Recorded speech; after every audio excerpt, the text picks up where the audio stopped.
Il est 6h depuis Paris, bonjour à vous. À la une, l'utilisation d'armes chimiques en Syrie continue d'interpeller la communauté internationale. Médecins sans frontières annonce que cette attaque aurait fait plus de 350 morts. La Russie et l'Iran dénoncent des manipulations. Au Liban, deuil national et sécurité renforcée 2 jours après le double attentat de Tripoli qui a fait 45 morts et 280 blessés. Le gouvernement, lui, tente de rassurer. Et puis le rêve de Martin Luther King, 50 ans après, coup d'envoi à Washington d'une semaine de festivités commémoratives autour du célèbre discours du pasteur noir américain. Les États-Unis vont-ils oser s'aventurer sur le front syrien? Des manœuvres sont en tout cas en cours en Méditerranée. L'ONU tente-t-elle d'en savoir plus sur le terrain? Le secrétaire d'État américain John Kerry a également discuté avec son homologue syrien des attaques présumées à l'arme chimique de mercredi dernier. Et pour la première fois, cette confirmation, les 355 patients morts présentent des symptômes neurotoxiques. Affirmation de Médecins sans frontières. Jean-Luc Egoussi. Angela Kane a reçu une mission difficile. L'envoyé spécial de l'ONU est arrivé samedi à la mi-journée à Damas et doit convaincre maintenant les autorités pour qu'ils autorisent une enquête sur cette attaque présumée au gaz toxique. Mercredi, dans la région de Damas, des hommes, des femmes et des enfants sont morts en nombre important, visiblement sous l'effet de ces armes chimiques. Médecins sans frontières donne un premier bilan indépendant. L'ONG constate que 3 hôpitaux de la région ont accueilli 3600 patients présentant des symptômes neurotoxiques. 355 d'entre eux sont morts. Agent neurotoxique ne veut pas forcément dire arme chimique. Un insecticide de base peut être considéré comme un neurotoxique, mais s'il y a une arrivée massive de patients sur une courte période, originaires de la même zone avec les mêmes symptômes et beaucoup de décès, tout cela veut dire que, disons, un agent neurotoxique dangereux a été utilisé dans le gouvernorat de Damas récemment. MSF réclame à son tour une enquête sérieuse et indépendante. Mais le régime de Damas a déjà son idée sur la question. Il affirme n'avoir jamais utilisé d'armes chimiques et ce samedi, ses troupes auraient découvert une réserve de produits dangereux amenée par l'opposition armée dans le quartier de Djobar. Pour l'occasion, la presse a même été emmenée sur les lieux. Grâce à Dieu, les forces armées syriennes avancent et elles n'ont pas été affectées par cette attaque. Nous continuerons le travail jusqu'à ce que nous ayons éliminé le terrorisme de tout le territoire de la Syrie. Depuis Istanbul, le président de la coalition de l'opposition syrienne a exhorté la communauté internationale à prendre ses responsabilités. Mais la communauté internationale hésite et louvoie. Les États-Unis ont bien envoyé un nouveau destroyer en Méditerranée, mais ces responsables ne cachent pas qu'ils sont réticents à toute intervention militaire majeure. Un conflit syrien qui s'exporte au Liban voisin où l'heure est aux funérailles au lendemain du double attentat contre des mosquées sunnites à Tripoli. Aucune revendication pour le moment, même si les pistes restent nombreuses. Maïvalo. Des corps portés à bout de bras et escortés par une foule exaltée. Tripoli enterre ses morts au son des tirs d'armes automatiques, comme le veut la tradition libanaise. Vendredi, un double attentat a visé 2 mosquées sunnites. Bilan, 45 morts et plusieurs centaines de blessés. Carcasses de voitures calcinées, vitres soufflées, les sites des attaques dévastés témoignent de la puissance des explosions. Ce samedi, la tension reste vive dans la grande ville du nord du Liban. Les commerçants ont pour la plupart décidé de laisser leurs rideaux baissés. L'armée libanaise, elle, s'est déployée dans toute la ville et multiplie les patrouilles. Un gage de sécurité pour certains. On soutient l'armée libanaise et on devrait tous être avec elle. L'armée est considérée comme une soupape de sécurité dans ce pays qui, sans elle, n'aurait pas d'État. L'attentat de vendredi est le plus sanglant qu'ait connu le Liban depuis la fin de la guerre civile en 1990. Il fait craindre un retour aux heures les plus sombres de l'histoire du pays. Mais le pouvoir se veut tout de même rassurant. La situation sécuritaire du Liban est affectée par la situation en Syrie et dans la région, comme en Égypte, en Libye, en Tunisie et dans tous les pays arabes. La situation est perturbée, mais pas aussi effrayante que certains le disent. Ce double attentat exacerbe les tensions, d'autant qu'il intervient une semaine après celui perpétré au sud de Beyrouth, le fief du Hezbollah qui combat aux côtés des troupes de Bachar el-Assad. Et pour certains, Tripoli serait la cible de représailles. L'influent prédicateur salafiste Daï Islam al-Shal, que l'on voit ici prier lors des obsèques de 2 victimes, a dénoncé hier le régime syrien et ses alliés libanais. Mais ce samedi, l'heure est au deuil national. Et puis l'Égypte a rouvert partiellement le point de passage de Rafah, unique accès au territoire palestinien à ne pas être contrôlé par Israël. Ce passage sera désormais ouvert 4 heures par jour. Il avait été fermé il y a 10 jours après les violences qui ont entraîné la mort de 800 personnes en Égypte.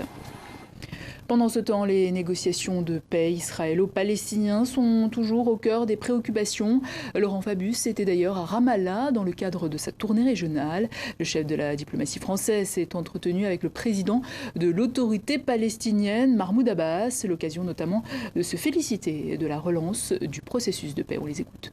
Dans un environnement régional qui est particulièrement troublé, il est d'autant plus important qu'on avance ici vers la paix. D'abord parce que si ces négociations aboutissent, ce sera un coup de tonnerre en faveur de la paix. Si Israël et Palestine sont capables de faire la paix, c'est un élément de stabilisation formidable. Nous négocions actuellement avec les Israéliens. Nous ne sommes pas ceux qui empêchent une rencontre avec le Premier ministre Netanyahou. De notre côté, il n'y a aucun obstacle à une telle réunion. En Tunisie, coup d'envoi de la semaine du départ lancée par l'opposition. Ils étaient ainsi quelques dizaines de milliers de personnes ce samedi à continuer à réclamer le départ du parti islamiste Ennahda au pouvoir dans le pays. Le Front de Salut National appelle à des manifestations toute la semaine à venir. Au Nigeria, les cas de saturnisme sont de plus en plus nombreux. La faute à l'orpaillage illégal et l'utilisation de plomb dans l'extraction d'or. Des milliers d'enfants en sont atteints. Ce n'est pas la première fois que ce genre de scandale éclate dans le pays. À Zamfara, il y a quelques années, plus de 500 enfants sont morts des suites de la maladie. Ilan Taoufiki. À Bajéja, rien n'a changé, ou presque. On cherche toujours l'or à main nue. Et à main nue, toujours, on manipule le mercure pour extraire le minerai du sable. Les blocs de roche renfermant le métal précieux et surtout les poussières de plomb sont encore concassés près des habitations. Et cela, malgré la mort depuis 2009 de plus de 500 enfants de saturnisme et les milliers de cas de contamination au plomb. Rien ne change car ici, au nord du Nigeria, il n'y a pas d'autre alternative. Je viens d'une famille pauvre. Je fais ce travail depuis 6 ans. Mes parents ne peuvent pas se permettre de payer mes frais de scolarité. Il n'y a pas de travail. C'est pourquoi la plupart d'entre nous faisons cela. Je ne peux pas être agriculteur car il n'y a pas d'engrais. Alors les jeunes de Bagega travaillent l'or. Travailler l'or au péril de sa vie en attendant que l'État développe enfin le secteur. Car le nord du Nigeria regorgerait de métaux précieux. Mais l'État fédéral, après avoir misé sur la production aurifère au lendemain de l'indépendance, a tout laissé tomber au profit de l'exploitation de l'or noir au sud du pays. Honnêtement, en matière d'économie, ce gouvernement continue de négliger le Nord. Il y a une partie des richesses que le Nord peut produire tout autant que le Sud. Les sudistes sont toujours fiers de leur pétrole, mais ici aussi, dans le Nord, il y a des zones qui ont du pétrole. Et le gouvernement a échoué à l'exploiter.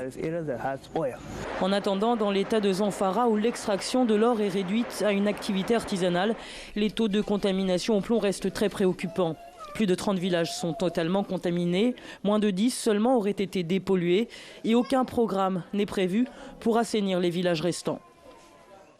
Et puis on l'a appris il y a quelques heures maintenant, en Colombie, 13 militaires ont été tués par la guérilla des FARC à la frontière avec le Venezuela, un accrochage qui intervient au lendemain de la suspension des négociations de paix avec le gouvernement colombien.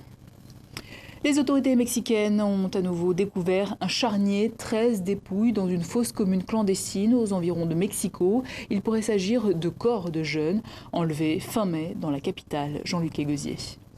À quelques 30 km de la ville de Mexico, la réserve naturelle de Tlalmanalco.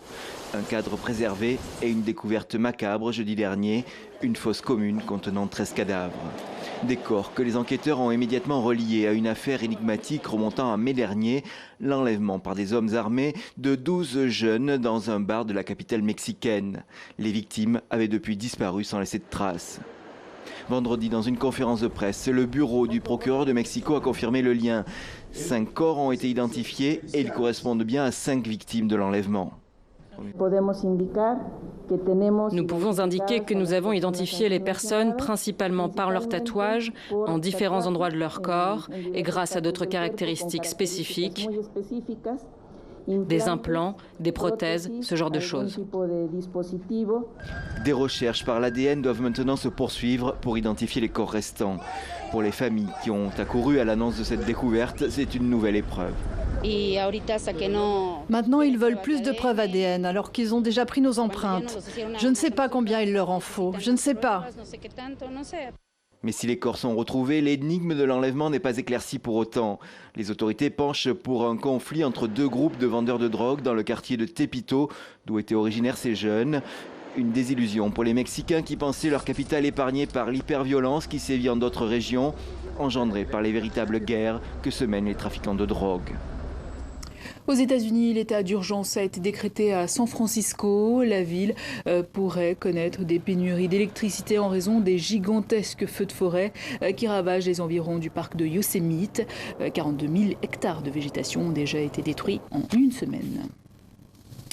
C'était le 28 août 1963. La formule « I have a dream » du pasteur Martin Luther King marquait profondément la société américaine et le mouvement des droits civiques aux États-Unis. 50 ans plus tard, que de chemin parcouru et toujours à Washington, 150 000 personnes sont attendues pour les festivités commémoratives, comme pour rappeler que le combat antiraciste continue. Pierre Gobet. La marche sur Washington, version 2013. Des dizaines de milliers de manifestants noirs, blancs, hispaniques, au pied du monument à la mémoire de Lincoln. Dans la foule, certains étaient là déjà, il y a 50 ans. Le Dr King est venu vers nous, il a serré la main de mon mari et s'est tourné vers moi. Nous n'avons pas encore réalisé son rêve. Il y a encore beaucoup de chemin à faire. Il y a 50 ans, il n'y avait pas d'égalité. Beaucoup de gens ici ne se souviennent pas qu'à l'époque, vous n'aviez pas le droit de boire une fontaine à eau ou d'aller aux toilettes à cause de la couleur de votre peau. En août 1963, ils étaient 200 000 au même endroit pour réclamer la fin de la discrimination, l'égalité des droits. 200 000 à suivre Martin Luther King et son fameux rêve. La question raciale, de retour dans l'actualité avec la décision en juin de la Cour suprême d'affaiblir la protection du droit de vote des minorités ou l'acquittement en juillet d'un vigile qui avait poursuivi et abattu un jeune noir. Ma femme est africaine-américaine, mes enfants métis. Je veux que leurs droits soient respectés, que le droit de vote soit maintenu, la liberté pour tous. Pour moi, le rêve s'est réalisé. On m'a offert les mêmes droits et possibilités que n'importe qui en Amérique. Parmi les orateurs du jour, Eric Holder, le ministre de la Justice. Nous devons nous souvenir d'une génération qui a su rester digne au quotidien face à la plus grande des injustices. Sans eux, je ne serais pas ministre de la Justice et Barack Obama ne serait pas président des États-Unis d'Amérique. Les commémorations vont se poursuivre avec un discours très attendu, justement de Barack Obama, mercredi, au même endroit. Sexe, argent et corruption ne font pas bon ménage, même en Chine, avec ce rebondissement dans le procès Bo Xilai. Pour la première fois, le dirigeant chinois a admis une responsabilité dans le détournement de fonds publics dont il est accusé, mais aussi dans les suites dramatiques de l'assassinat d'un Britannique par son épouse. Il encourt ainsi la peine de mort. Olivier Colère. Jusqu'ici pugnace et combatif, Bo Xilai a pour la première fois reconnu sa responsabilité dans le scandale de corruption qui a conduit à sa chute. 750 000 francs de fonds publics détournés au profit de son épouse, elle-même déjà condamnée pour avoir ordonné le meurtre d'un homme d'affaires britannique, un ancien proche du couple, mort empoisonné en 2012. Encore appelé l'an dernier à exercer les plus hautes fonctions politiques en Chine, ce notable charismatique risque aujourd'hui la peine de mort.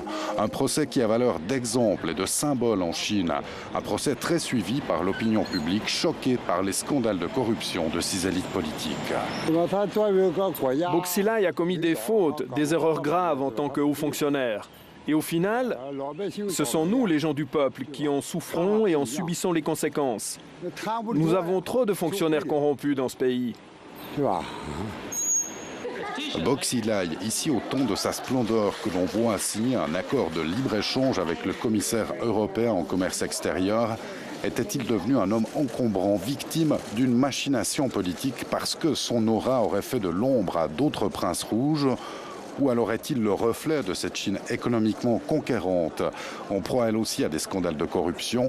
Ce procès symbolique, considéré comme joué d'avance, condamnera à coup sûr cette ancienne étoile montante du parti, révélateur de toutes les dérives d'un système. Nouvelle distinction pour Gérard Depardieu, l'acteur français, russe ou belge, c'est selon, est devenu citoyen d'honneur d'Étainpuy, dont dépend le village de Néchin où il a choisi de résider. Les habitants du coin trépignent d'impatience devant le château de Bourgogne à Étainbourg. Ils attendent tous Gérard Depardieu, qui a acheté une maison dans la région, à Néchin plus précisément. Le voilà enfin, Gégé. Il est accueilli par Daniel Sénessal, le bourgmestre d'Étainpuy, qui a décidé de le lever au rang de citoyen d'honneur. L'acteur aime décompresser dans la région.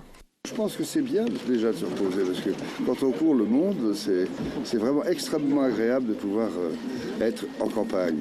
On a parlé d'un magasin de vin à Tournai par exemple. Il y a certainement ça aussi, il y a divers projets, mais j'ai pas envie, je suis pas un industriel, vous savez, je suis pas ni même un homme d'affaires. Je suis pas comme tous ces gens qui habitent dans la rue d'Aristide, qui ont multiples affaires. Vous savez, je suis un peu le contraire de ce que vous racontez, enfin ce que les médias disent. Nous voilà dans la salle de cérémonie. Gérard Depardieu reçoit des cadeaux. Il devient membre de la confrérie des Satcheux qui célèbre la mémoire des personnes qui, dans le passé, tiraient les bateaux à pied le long des berges. Le bourgmestre d'Étainpuy termine son discours par une petite touche de poésie. Tu sais, dans les histoires d'amour, Gérard, il n'y a pas toujours que de l'amour, mais il y a toujours des je t'aime.